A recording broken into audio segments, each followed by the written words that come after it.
The following is a tutorial on the basic navigation in ScanXm.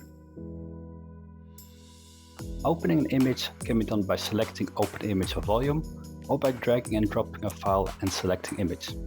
In this case, I opened a CT scan. It is also possible to load a mask, and even a surface mesh.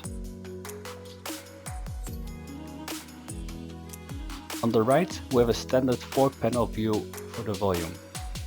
It shows the plane for each axis, whereby with the scroll bar you can scroll through the slices. The bottom right gives us the 3D view. Change the brightness by dragging the mouse with the right button pressed from left to right, and change the contrast by dragging the mouse up and down. With the mouse wheel you can zoom in and out. Holding the middle mouse button allows you to drag the image around. In the top left window, we can select what to show. This includes a crosshair to indicate the location of the planes, as well as the mask and the shape in case these are available. In the top right are buttons with various functions. You can make any view full screen by selecting the button in the top right corner. The button on the left fits the image to the screen. The camera allows you to make a screenshot, and the play button scrolls through the slices, while the camera allows you to make a movie of this. The panel on the left has several tabs which provide an interface for all the main operations of ScanXm. I will focus only on the view panel in this tutorial and close all the others for now. In the camera box, you can store and restore the camera position for each view panel.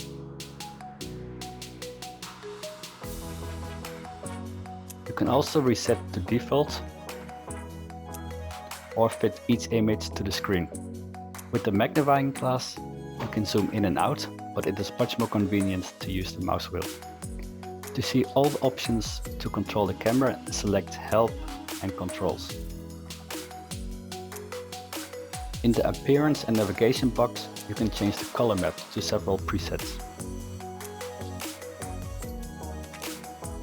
You can also change the background color or the outline color in the 3D view. By default, there is no interpolation when rendering the images, so that you can see the individual pixels or voxels. But you can set this to bilinear interpolation if you wish. Allow Roll gives you all possible angles in the 3D view. If turned off, the camera will always stay upright.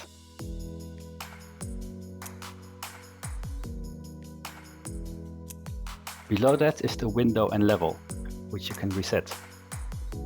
You can also change the opacity of the mask below that.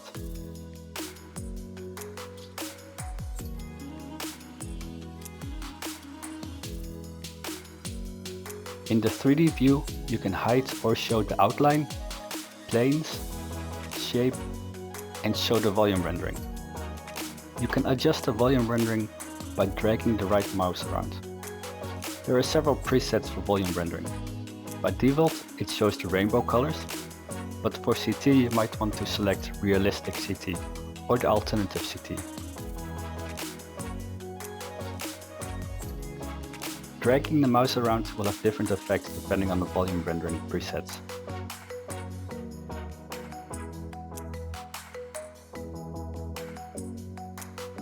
You can also turn on and off the shading and adjust opacity. The button next to the drop-down box will show a box, which you can adjust by dragging the edges with your mouse. This will allow you to only show the volume rendering in a smaller region and crop out the other regions.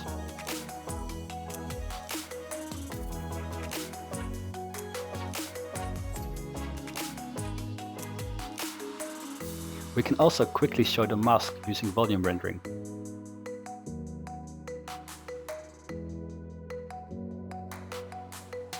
There are several ways to show the mesh, which you can select using the drop-down box. These include the surface, as you can see now, the mesh only,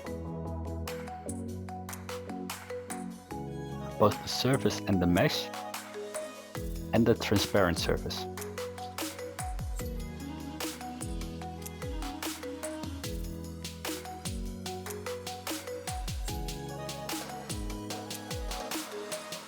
At the top right of the 3D view, you can select the location of the slices. You can rotate the volume. With the movie camera, you can then make a movie of this, and with the photo camera take a screenshot. You can also generate an oblique view and rotate the volume to change the angle.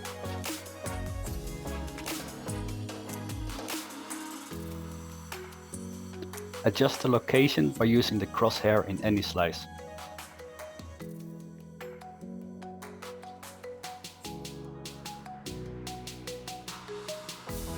This can also be done using volume rendering.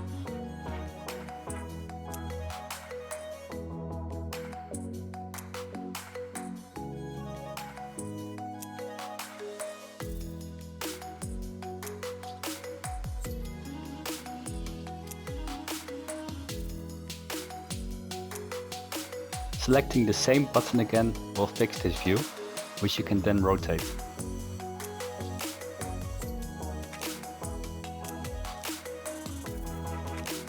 Finally, we can display various guides such as the axis, scale and color legends.